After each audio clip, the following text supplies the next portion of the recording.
Alhamdulillahi Rabbil Alamin.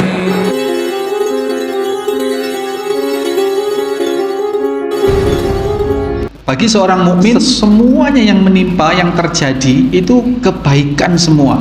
Semua menjadi pahala. Semua bernilai ibadah. Semua menjadi wasilah perantara untuk kita kelak mendapatkan surga di akhirat ataupun kebahagiaan di dunia.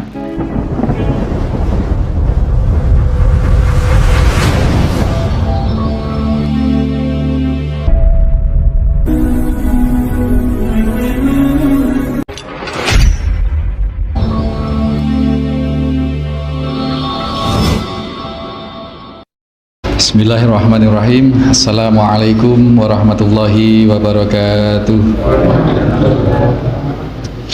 Innal hamdalillah nahmaduhu wa nasta'inuhu wa nastaghfiruh wa na'udzu billahi min shururi anfusina wa min sayyiati a'malina.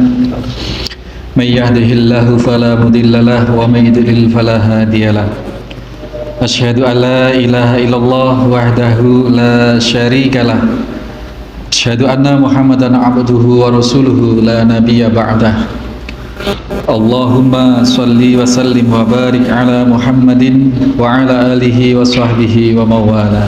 Ma'asyiral muslimin, jamaah Masjid Al-Muslimun Curah Jero Panji Situbondo rahimani wa rahimakumullah. Hadis yang ke-27 ini akan lebih menguraikan tentang semua kebaikan yang didapatkan oleh seorang mukmin. Dan kebaikan itu tidak didapati.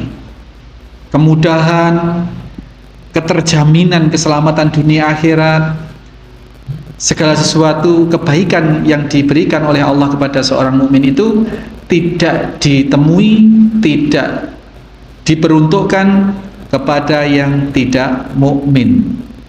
Hadis yang ke-27, Al-Imam An-Nawawi menuliskan wa an Abi Yahya.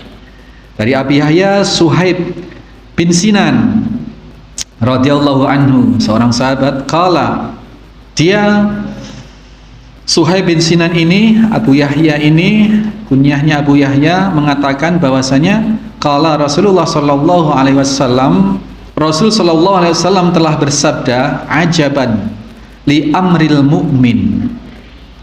Perhatikan nih Bapak Ibu sekalian, Rasulullah sallallahu alaihi wasallam takjub, sungguh menakjubkan urusan seorang yang beriman. Ajabal li amri mu'min, inna amrohu kulluhu lahu khair. Sesungguhnya bagi orang yang beriman semuanya itu kebaikan. Sebagaimana yang kita urai dalam muqaddimah tadi itu, semuanya kebaikan. Bagi seorang mukmin, semuanya yang menimpa, yang terjadi itu kebaikan semua. Kalau boleh kita uraikan, semua menjadi pahala, semua bernilai ibadah, semua menjadi wasilah atau bisa menjadi perantara untuk kita kelak mendapatkan surga di akhirat ataupun kebahagiaan di dunia. Ditegaskan oleh Nabi Shallallahu Alaihi Wasallam bahwa sesungguhnya amrohu, sesungguhnya urusan dia, urusan mukmin itu, urusan orang yang beriman itu semuanya kulluhu, semuanya. Ini tidak terkecuali sudah Pak. Semuanya, maaf. Meskipun berak, maaf nih. Meskipun berak, itu kebaikan bagi seorang mukmin. Khairun, kebaikan, ditegaskan seperti itu. Walaysa dzalika li ahadin illa lil mu'min.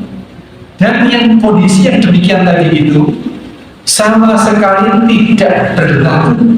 Ini tadi setelah kita sebut tadi di depannya, tidak berlaku atau tidak terjanji kepada orang yang tidak beriman, kepada orang yang kafir.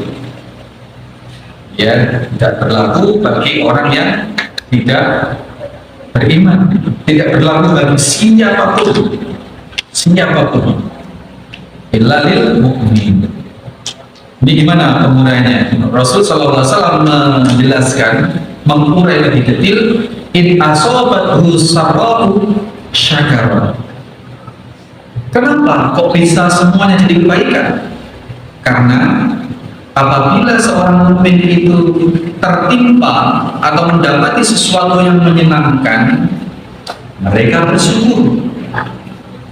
Sarra itu sesuatu yang menyenangkan, sesuatu yang sesuai dengan harapan kita. Anak-anak sehat, anak-anak soleh, solihah, istri patuh, taat kepada suami, ya, rezeki lancar, ekonomi cukup, mau makan cukup, mau beli ini cukup, mau nyekolahkan anak, mau mondokkan anak, semuanya cukup. Nah, dalam kondisi seperti itu, seorang mukmin itu paket seorang mukmin itu kalau mendapatkan syarah itu syakara, itu bersyukur. Fakana khairul lah, dan yang seperti itu kebaikan. Berarti apa? Kalau seorang mukmin mendapatkan sesuatu yang menyenangkan tetapi tidak bersyukur, berarti tidak baik. Nah, ini penerjemahannya, ini penarikan satu logika. Kenapa urusan seorang mukmin itu semuanya baik? Karena seorang mukmin itu, atau bagaimana agar seorang mukmin itu semua urusannya menjadi baik? Maka syaratnya harus apabila tertimpa atau apabila mendapati sesuatu menyenangkan harus bersyukur, maka kebaikan itu menjadi, kesenangan itu menjadi kebaikan. Anaknya diterima di sekolah kedinasan, misalkan dulu itu ada STPDN, ada dulu juga apa yang di itu keuangan itu apa? Stan, ya, ada stan, macam-macam itu kedinasan. Nah, itu akan menjadi kebaikan apabila disikapi dengan syakar, dengan bersyukur. Kalau tidak disikapi dengan bersyukur, maka kebaikan kesenangan itu akan menjadi musibah, akan menjadi bala. Punya harta banyak, bagaimana supaya harta banyak ini menjadi kebaikan? Ya, maka harus disyukuri tadi, harus bersyukur. Maka yang demikian itu menjadi kebaikan. Harta banyak tidak disikapi dengan syukur, ya jadi malapetaka, jadi bencana, ya jadi bencana. Ini satu sisi yang sampai oleh Nabi SAW. Wa in asobathu dharra'u, dan seorang mukmin itu apabila tertimpa sesuatu yang tidak menyenangkan, tertimpa atau mendapati sesuatu yang tidak menyenangkan, sabaru. Sabaru itu maksudnya dia bersabar. Kalau sabaru di bahasa Jawa, kue kudu sabar. Jadi wa in asobathu sarra'u sabara. Orang mukmin sejati itu apabila mendapati sesuatu yang tidak menyenangkan, yang tidak sesuai dengan ekspektasi atau harapan, dia bersabar. Maka yang demikian itu fakana khairul lah, sama apabila ketidakenaan itu disikapi dengan sabar, maka akan menjadi kebaikan. Sebaliknya berarti kalau mendapatkan sesuatu yang tidak sesuai dengan harapan, itu dia tidak bersabar, maka akan menjadi malapetaka, tidak menjadi kebaikan, tidak mendatangkan pahala, tidak mendatangkan ketentraman, kebahagiaan. Ya, bersabar. Bersabar itu yang bagaimana sih? Bersabar itu rumusnya satu. Apabila mendapatkan sesuatu yang tidak menyenangkan, rumusnya satu, tidak boleh mencela keadaan, tidak boleh menggerutu, tidak boleh gersuloh, bahasanya orang Madiun kita, gersuloh, tidak boleh gersuloh. Nah, apabila orang menerima ketidaknyamanan, tidak bersyukur, itu syarat minimal untuk bisa dikatakan bersabar. Kalau bersyukur, ngumpat-ngumpat, meso-meso, apalagi menyalahkan Allah, oh Gusti Allah keadil, misalkan seperti itu, naudzubillah, itu sudah tasahud. Dari tasahud itu haram, dosa, tidak boleh. Dan minimalnya apabila mendapati sesuatu yang tidak sesuai dengan harapan, itu tidak tasahud, tidak gerutu, tidak berundel, tidak mencela, tidak suudzon kepada Allah. Nah ini anak-anak yang saya ajak ini, anak-anak santri dari Lampung, Pak, dari Tulang Barat. Ini bisa jadi mereka berpikir, kok saya sampai ke Jawa, kok saya sampai ke situ Bondo. Itu harus diyakini bahwa Allah telah setting segala sesuatu, dan settingan Allah itu adalah pasti yang terbaik untuk kebaikan hambanya. Sehingga kalau pun nangis, misalkan di Situbondo berapa hari nangis, misalkan nangisnya harus disetting juga. Jangan sampai nangis meratapi nasib, dulu kok saya sampai terdampar di sini. Itu tidak boleh. Itu berarti tasahud, itu haram, dosa. Kalau nangis bahagia, alhamdulillah Allah mengantarkan, mengutus angin membawa saya sampai ke sini belajar Al-Quran dan sebagainya. Alhamdulillah, nangis haru, nangis bahagia, yang diperbolehkan oleh Allah dan tasahud. Ini bagus sekalian.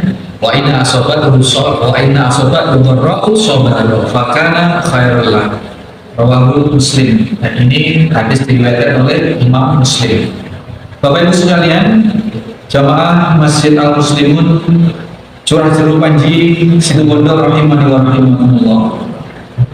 Di dalam kehidupan kita ini terbagi atas dua bagian saja di dalam Islam. Ini urusan Islam itu hanya itu sebenarnya dalam menyikapi hidup. Ada nisfaini, ada dua setengah, ada setengah atau sebagian, itu ada dua nisfaini. Nisfun sabrun dan nisfun syukrun, hanya itu sebenarnya.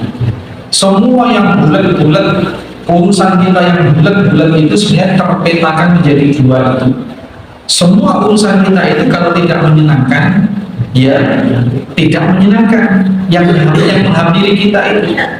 Nah, agar semua menjadi kebaikan, maka kuncinya kita harus pegang tadi rumusnya itu, bahwa dalam menyikapi kehidupan menurut konsep agama itu ada nisfaini tadi, ada nisfun syurun, ada nisfun syukrun.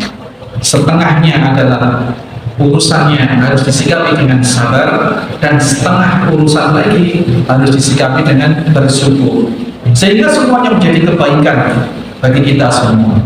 Ini fawaid yang pertama atau faedah yang pertama dari hadis yang kita bahas kita kali ini adalah bahwasanya seluruh kehidupan orang mukmin itu adalah baik adanya. Itu tadi. Bagaimana tidak baik, Pak? Kita lahir ceprot itu sudah dalam kondisi baik, di mana kita sudah dijanji, sudah bersyahadat kepada Allah Subhanahu wa taala, ala studirotikum. Qalu lana syahidana, itu sudah muslim, mengikrarkan diri hanya menjadikan Allah sebagai Rabb, sebagai sesembahan. Nah, kemudian terlahir dalam keadaan ruhnya sudah disumpah, sudah bersaksi seperti itu, Pak. Tangis pertama kita itu sudah menjadi ibadah, menjadi pahala. Nafas kita dari hari ke hari, kita mimik susunya ibu dari hari ke hari, ini semua jadi sunatullah, jadi pahala. Sampai kemudian bayi ini akan ingkar atau meneruskan keimanannya. Ketika sudah mumayyiz, sudah dikaruniai akal pikiran oleh Allah, membedakan mana yang baik, mana yang buruk, maka dia akan terus memegang keimanan dikarenakan banyak faktor keluarganya memang sudah muslim, sudah mukmin, atau faktor lingkungan. Nah, ketika seseorang meneruskan keimanannya, dia tidak murtad. Ya, murtad itu maksudnya begini, Pak. Dia dia lahir dari keluarga yang tidak Islam, sedangkan dia itu belum mumayyiz, ketika dia meninggal meskipun dia itu lahir di keluarga non muslim, insya Allah dia masih suci, masih belum terhukumi dosa, masih dia terhukumi sesuai dengan syahadat pertama di alam ruh itu. Nah, ketika sudah dibaptis atau bersaksi dengan agama mereka, barulah di situ dihitung kemurtadannya, dihitung dosa-dosanya. Ini ngeri sekali. Jika kemudian dia murtad seperti itu, murtad secara hakiki. Kalau secara maknawinya, secara sosiologisnya dia tidak murtad karena memang dari lahir dia memang sudah non muslim. Kemudian sampai pada umur tertentu disumpah, dibaptis atau apapun namanya, diteguhkan untuk memeluk agama yang orang tuanya peluk, itu maknanya sudah murtad dari syahadah ketiga di alam ruh. Disitulah mulai dosa-dosa mulai ditulis, dan disitu pula bagi seorang mukmin yang sudah bersyahadah di alam ruh itu, ketika sudah mumayyiz, sudah balik, sudah mumayyiz, sudah terhukumi pahala dan dosa, sudah terhukumi kewajiban-kewajiban secara syar'i, secara syarak, maka kalau dia berdosa ditulis dosa. Sebelum itu tidak, sebelum itu semuanya ditulis pahala. Nah, ketika mumayyiz bisa membedakan mana baik mana yang buruk, ketika sudah balik, ketika sudah mukallaf, sudah terbebani hukum-hukum pensyariatan, maka di situ mulai start ditulis pahala dan dosa untuk kelanjutan.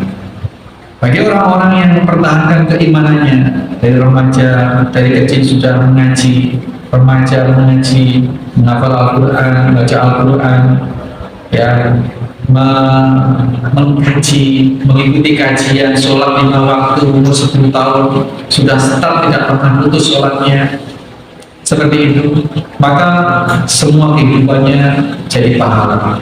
Wa ma khalaqtul jinna wal insa illa liya'budun.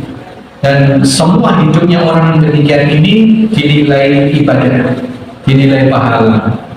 Dan kemudian ditegaskan oleh baginda Nabi Sallallahu Alaihi Wasallam bahwa semua urusan yang tadi itu adalah inna amrohu kulluhu lahu khair. Semua urusan ini menjadi kebaikan, dibimbingkanlah metode atau tata caranya. Apabila nanti kedapatan sesuatu yang tidak menyenangkan, caranya harus bersabar.